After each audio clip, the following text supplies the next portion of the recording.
Hi everyone, hope it's been another great week. Continuing the theme and around answering questions that we've been getting asked recently by business owners, we thought we'd answer a few more questions today. Hopefully that will probably over the last few weeks then has captured the majority of questions that we tend to get asked. So Danny, what questions have we got for this week?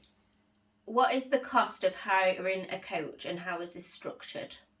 Yeah, a really good question. What is the cost? And I think for me, it's not the word cost, it's the word investment, because it's really important. For me, my mindset is about giving a return on investment.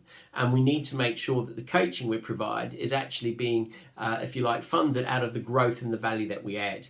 And we have a guarantee Action Coach stands behind, which is that, if we will guarantee the results depending on which program you're in. We'll make sure that you're getting a return on your investment. So what could that be? Well, it depends on individual circumstances. My role is not to put undue pressure on cash flow. It's helping you achieve your goals. So we need to make sure that the programs that we have fit where you are on your journey and are going to get you where you want to get to. And we have a range of programs. We have book clubs which start at £30 a month, through to group coaching sessions, which are quarterly with some accountability calls. And those sort of programs are around the £150 to £180 a month, right through to one-to-one coaching, which can be anything from £1,000 to £3,000 a month, depending on how many hours, is it weekly, fortnightly, and the number of people getting coached. So, there's a range in there, and it is specific, as I say, depending on circumstances and what you want to achieve. But, if you were wanting one-to-one coaching at around the £1,000 a month, let's say, then we would need to make sure that we're confident we can see growth of at least £12,000 in your profitability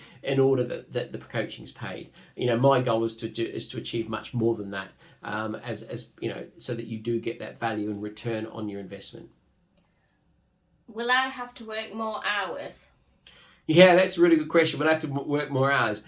In the short term, honestly, it may be. We talked about this, I think, a couple of questions ago around an example of time. I did have a client that was working a lot of hours, 70, 80 hours a week. He did have to invest an extra 4 or 5 hours in the first few weeks so we could analyze where that time was going so we could start to delegate out and reduce it. So there was an initial surge. And then we reduced it. I think in that example, it was sort of 70, 80 hours down to sort of the 40, 45. So, there was some. As a general rule, our motto is, or one of the things that we like to say is, being in business should give us more life. So ultimately, we do need to make sure we get balance in our life. And that's really important to me and one of our values, points of culture that I really like. So we do need to look towards how we can do that. So ultimately, we will be looking to make your life better as well as the business. So we will be looking to reduce hours. Will there be a short-term spike in the early days? Quite possibly, but as I say, that's making sure that you're more efficient working on your business and then being able to achieve the goals that you want to achieve. And remember, part of the coaching process that we use is to look at your business goals as well as your personal goals and align them. So that's why, that's really important to us as part of that process. So hopefully that's answered those questions, and have another great week. If you want to find out some more information or you want to get in touch, have a chat, then there'll be a link below that you can click through, and there'll be details as how you can do that.